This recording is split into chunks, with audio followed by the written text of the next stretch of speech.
Hoje nós vamos ver alguns exemplos de hidrostática, especialmente utilizando uma coluna de fluidos.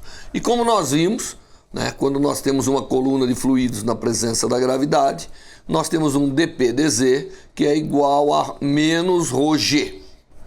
Como aqui, o menos aqui advém da gente estar com o G contrário ao que nós chamamos de Z. Então isso aqui está dizendo que a pressão diminui à medida que o Z aumenta. Se eu colocasse um Z vindo de cima para baixo, seria positivo o sinal. Portanto, a pressão aumentaria à medida que o Z aumenta. Tá certo? É uma questão de notação aqui. Muito bem, isso nos dá que dP é igual a menos ρg dz.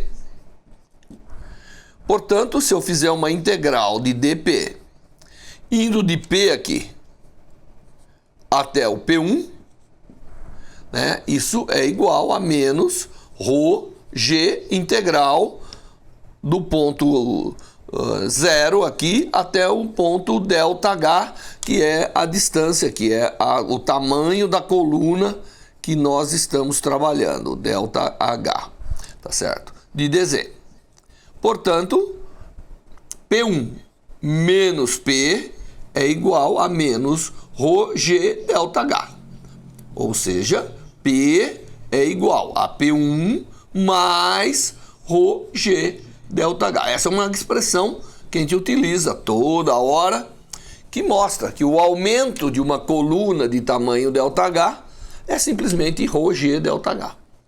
Tá certo? Então, isso é uma expressão que a gente vai usar sempre e ela é baseada nessa equação geral que nós deduzimos. Nós deduzimos essa equação, Lembre-se que ela tem um nome, ela chama-se lei de Steve, e nós deduzimos. Quando tiver uma coluna, ρg ΔH é o quanto aumenta a pressão devido a essa integração que nós fizemos. Bom, visto isso, em alguns dos problemas que a gente vai resolver, já vou usar diretamente a expressão de que a pressão causada por uma coluna de fluido é ρg ΔH. Tá certo? Muito bem, dito isso, nós vamos partir para um exemplo que é um exemplo prático interessante, que é o exemplo da força exercida pelo fluido sobre uma barragem. Então vamos imaginar que nós temos uma barragem aqui, Todo mundo já viu desenhos de barragem. Então você tem uma barragem, do lado de cá nós temos a água, e todo mundo sabe que a barragem acaba tendo um perfil, porque à medida que a pressão aumenta, a força aumenta. Em cada ponto desse fluido, existe uma pressão. A pressão só depende do tamanho da coluna. Então aqui tem uma pressão atmosférica, que está lá devido ao ar, devido a todo o ar atmosférico que está em cima, e à medida que você aprofunda, a partir desse ponto, que agora nós vamos definir um Y, que começa aqui de cima. Tá certo? À medida que a gente aprofunda, a pressão vai aumentando, portanto existe uma força sendo feita na barragem. Nesse primeiro exemplo, o que eu quero determinar é qual é a força total que a água faz na barragem quando ela tem, quando essa tem uma coluna total H. E a barragem, obviamente, ela não é assim, isso é um corte da barragem, Ela tem uma largura que nós vamos chamar de L. Tá bom? Então nós queremos saber qual é a força total feita sobre a barragem. Para fazer isso, eu vou pegar um pedacinho, eu vou lá numa profundidade Y, então eu vou lá numa profundidade Y e vou pegar uma fatiazinha da parede dessa barragem. Essa fatiazinha tem um tamanho dy. E nela, ela está localizada a uma profundidade y, portanto, sob essa fatiazinha, existe uma pressão P, que é P0, mais a altura da coluna, mais y ρg. Tá certo? Como nós explicamos até agora. Então, nesse ponto, existe essa pressão. Devido a essa pressão é hidrostática, como eu expliquei lá em aulas anteriores, ela está em toda a direção, portanto, a pressão representa uma força perpendicular à superfície. Quanto vale essa força? Bom, essa porção de força na barragem vale a pressão vezes uma área. Lembre-se que a largura é L da barragem. Portanto, a área aqui é L dy. Então, L dy vezes a pressão, que no caso seria P0 mais Y. Rho vezes G é a contribuição da força do fluido lá numa fatiazinha localizada à distância y da superfície do fluido, tá certo? E que tem largura L e altura dy, que eu selecionei uma pequena porção. E a força total? Bom, a força total sobre essa barragem, ela é igual à integral de y igual a 0 até o y, que é a altura da barragem, vezes df, que é igual à integral de 0 a h de L vezes P0 mais y rho g dy. Só mudei a posição do dy. Se você fizer a integral, ela já te dá a força total. Então vamos fazer. O primeiro termo é uma constante, portanto a integral de 0h de dy dá h. Então ela é igual a L vezes P0h. Mais quem? Mais a integral de y rho g dy, que dá meio, não é? De rho vezes g vezes h ao quadrado. Essa é a força total feita sobre a barragem. Você vê, quanto a barragem é mais alta, a força sobre ela aumenta com H.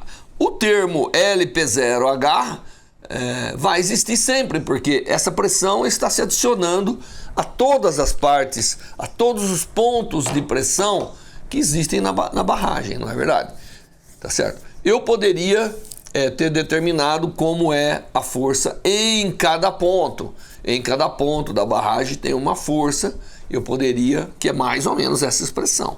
É um termo constante, praticamente, vezes um termo que vai ser linear. Mas a força total é a integral de todas essas forças em todas as porções, é dado por isso. Claro que a força cresce à medida que a profundidade cresce, mas tem uma força total, né? E o engenheiro que vai fazer uma barragem dessa, ele tem que levar em conta a altura, né, o material, de tal maneira que a barragem sustente essa força causada pela pressão da coluna que está sendo apoiada por essa barragem.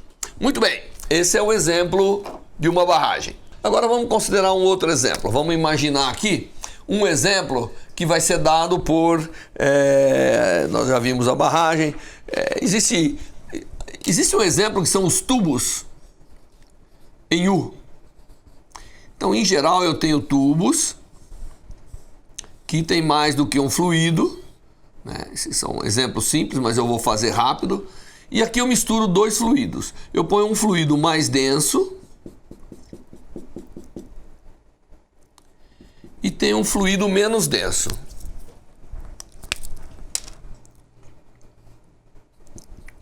Esse fluido tem densidade ρ2 e esse fluido tem densidade ρ1, tá certo? Normalmente o que fica mais para fora é o menos denso, claro, porque a pressão que ele vai exercer. E a gente normalmente quer saber como é essa configuração, né? Como que é essa diferença. Mais precisamente, nós queremos saber quem que é essa diferença ΔH dos níveis dos dois fluidos, tá certo? Então, para isso, nós temos que calcular qual é o balanço, né? É um fluido em equilíbrio, é hidrostático. Então, você pode pegar o ponto que você quiser. Normalmente, nós tomamos como ponto de referência a interface do fluido. Então, vou pegar a interface, porque eu sei que nessa interface, esse fluido e esse fluido é o mesmo fluido, eles estão na mesma pressão, né? Estão em equilíbrio. Caso contrário, ele estaria movimentando. Como ele está em equilíbrio, é porque a força feita nessa porção é igual à força feita nessa porção e o fluido está em equilíbrio. Essa distância aqui eu vou chamar do L, ele não vai ser importante. mas eu estou colocando ele. Então nós tomamos a interface do fluido. Então nesse ponto aqui, né, a pressão é igual, portanto eu tenho exatamente P0 mais ρ1 GL de um lado, e do outro lado eu tenho P0, tá certo?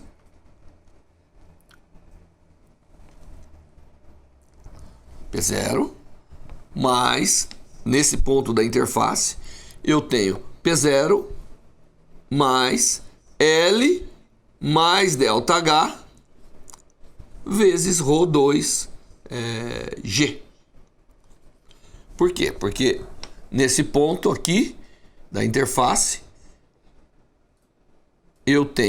aqui eu só tenho esse fluido, e aqui eu tenho os dois fluidos, e até a diferença entre eles aqui, né?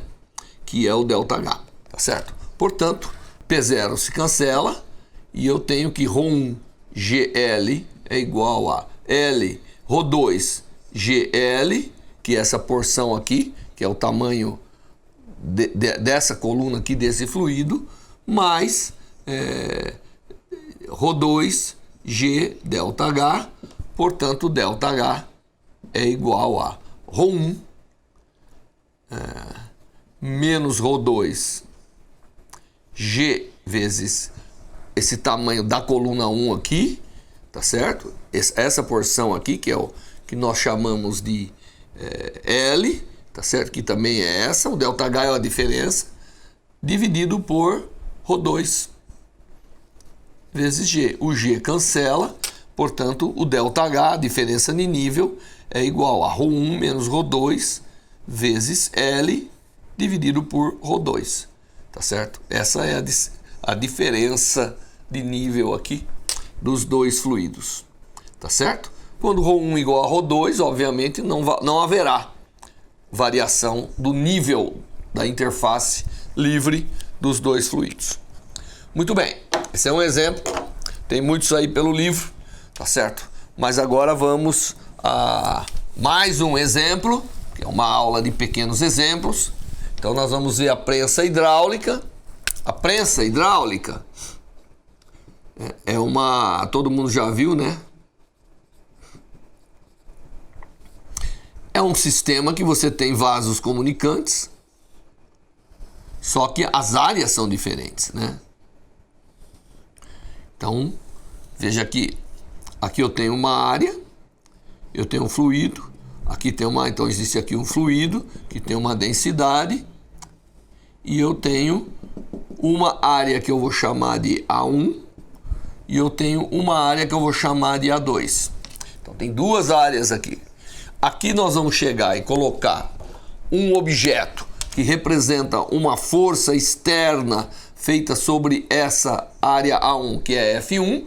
E aqui a pergunta é: qual é a força F2 que eu preciso para equilibrar a força F1 feito na área A1?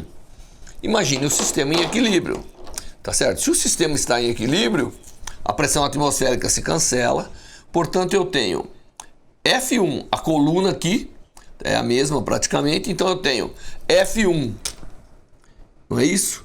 F1 dividido por A1, mais o peso da coluna, mais ρ, G, ΔH da coluna, é igual a F2 sobre A2, mais o mesmo ρ, G, ΔH da coluna. Esse cara se cancela, portanto você tem que F1 sobre A1 é igual a F2 sobre A2. Então eu tenho um fator de amplificação na força. Se eu fizer uma força F1 na área pequena, né, eu sou capaz de equilibrar, né, na outra uma força cujo fator é a razão das áreas. Se A1 é pequeno, A2 é grande. Imagine que A1 é metade de A2. Significa que eu sou capaz de equilibrar uma força duas vezes maior na área 2, né? Porque aqui dá meio, significa que isso aqui pode ser duas vezes para poder equilibrar. E assim por diante, né? E onde se usa essa prensa hidráulica a gente usa para fazer uma grande força. Eu venho aqui, faço uma forcinha, aqui cria uma forçona, porque na verdade o que o fluido vai transmitir é a pressão. E se a área é maior, a força acaba sendo maior. Então, eu sou capaz de fazer uma forcinha e aqui levantar um caminhão. Se for, por exemplo, um elevador hidráulico de um posto de gasolina, ou eu sou capaz de levantar, né, um carro lá no trocador de óleo. Eu sou capaz de realmente fazer uma forcinha com uma alavanca num pistãozinho e ele transfere uma força enorme, capaz de amassar, né, um carro inteiro numa dessas prensas de amassar. Então, o fenômeno hidráulico que causa aqui pelo equilíbrio de pressão permite amplificação das forças. E isso é uma coisa extremamente importante, principalmente em engenharia. Se nós não tivéssemos essa capacitação hidráulica de fazer essa multiplicação de esforços, nós não poderíamos ter um monte de máquinas que nós temos hoje que trabalham nesse princípio. Então esse é um exemplo de vasos comunicantes, onde a pressão transmitida permite uma amplificação de força de forma extremamente eficiente. Finalmente eu queria dar um exemplo que é o gás atmosférico.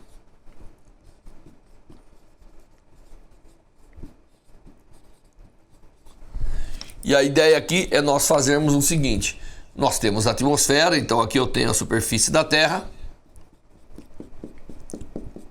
e nós temos aqui uma aceleração da gravidade, e nós temos um gás atmosférico. Todo mundo sabe que quando o alpinista vai em altas montanhas, o ar é mais rarefeito. Bom, se o ar é mais rarefeito é porque a pressão lá é menor, não é verdade? Vamos só começar lembrando que quando eu tenho um gás, a pressão do gás, isso aqui a gente aprende lá em química, inclusive, né? A pressão do gás é simplesmente, quando você tem um gás, a pressão de um gás, ela é a densidade mássica dividido pela massa das moléculas, que é a famosa densidade em número de átomos, que a gente aprende, vezes RT, onde R é a constante dos gases e T a temperatura expressa em unidades da escala internacional Kelvin, né, a escala absoluta. Então essa é a pressão de um gás em qualquer lugar que tenha uma densidade ρ, tá certo? Muito bem, então agora, sabendo que o gás obedece à lei dos gases, eu quero saber qual é o perfil de pressão atmosférica que tem, né? A gente sabe que à medida que sobe, o gás vai ficando mais rarefeito. Então, para fazer isso, eu vou pegar uma pequena porção desse fluido, né? Nós já fizemos isso antes. Eu vou lá a uma certa altura que eu vou chamar de Z, a partir da superfície. Essa pequena camada imaginária que eu estou pegando, que é o volume de controle, que eu já expliquei para vocês, tem uma espessura dz. E eu sei que ao longo dessa camada, né, eu sei que eu já usei isso para deduzir para vocês que dp, a variação de pressão como função de dz, é menos ρ vezes g. Só que o ρ aqui, né, é um ρ que vai estar interessante, porque se a temperatura é a mesma, nós vamos imaginar que esse gás atmosférico está a uma temperatura T constante, a pressão e o ρ são ligados através da temperatura, tá certo? Então, o que acontece? Essa é a variação da pressão nessa camada. Não é verdade? Se eu pegar a cross, essa camadinha aqui, né? Se eu percorrer essa camadinha de espessura dz, essa é a variação que eu já deduzi para vocês. Só que no lugar do ρ agora, nós temos que colocar que o ρ ele é igual a m dividido por RT vezes a pressão. Tá certo? Então, porque é um gás, existe um vínculo entre a densidade e a pressão. Então, essa equação aqui fica dp dz, que é a variação da pressão atmosférica, ou em qualquer lugar, inclusive no fluido, é igual a menos m sobre RT vezes P, G, né? G ficou aqui dentro, P. Então, isso é como varia a pressão. E você vê que a variação da pressão depende da própria pressão em cada ponto.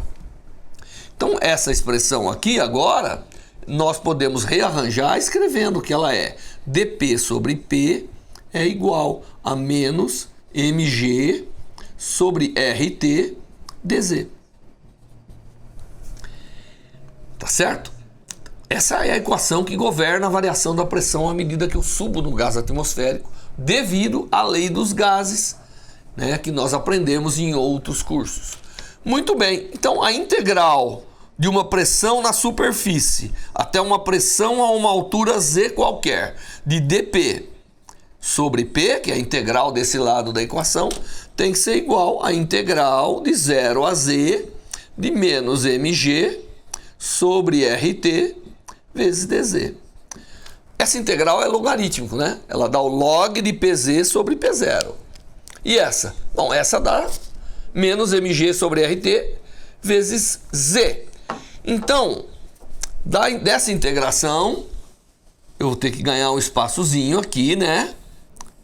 E vir para cima. Então, desta integração, vai sair que logaritmo de P na posição Z sobre P0 é igual a menos mg Z dividido por RT. Invertendo o logaritmo, nós tiramos que a pressão num ponto Z é igual a pressão no ponto 0 vezes a exponencial de menos mg, m é a massa de cada molécula. Porque aqui, se você se lembra da lei dos gases, entra a densidade em número. E aqui tem que entrar a densidade mássica, tá certo? Muito bem. Então, menos mg dividido por RT vezes Z. Essa é a lei. É uma lei exponencial, né, de queda da pressão. Portanto, se eu fizesse um gráfico aqui da pressão atmosférica versus a altitude, eu teria uma queda exponencial, tá certo? Tanto é que às vezes a gente usa, isso aqui é chamado expressão barométrica da pressão. À medida que você sobe na atmosfera, a pressão cai. A pressão caindo, obviamente, a densidade de ar cai. Aí o ar vai ficando mais rarefeito. Mas a lei é uma lei que depende da gravidade. Se o G fosse maior, o expoente seria menor. Se você for num planeta que o G é menor, obviamente a variação é menor, porque isso aqui vai cair mais rapidamente quanto maior for esse termo aqui. O R é uma constante universal e a temperatura vai depender. Se é um dia mais frio, esse termo é menor, o coeficiente é maior, o ar lá em cima está mais rarefeito. Se essa temperatura é maior, obviamente, diminui, o expoente é menor, a variação é menor. Então, num dia de calor, você consegue chegar até o topo da montanha sem sentir falta de ar. Num dia frio, talvez não consiga. Talvez o ar estará um pouco mais rarefeito. Bom, esse é um exemplo interessante que trata exatamente de pressão em colunas. Bom, esses são os exemplos da hidrostática. Eu espero que com eles você tenha elementos para poder resolver todos os problemas aí envolvendo colunas em repouso. Até a próxima aula.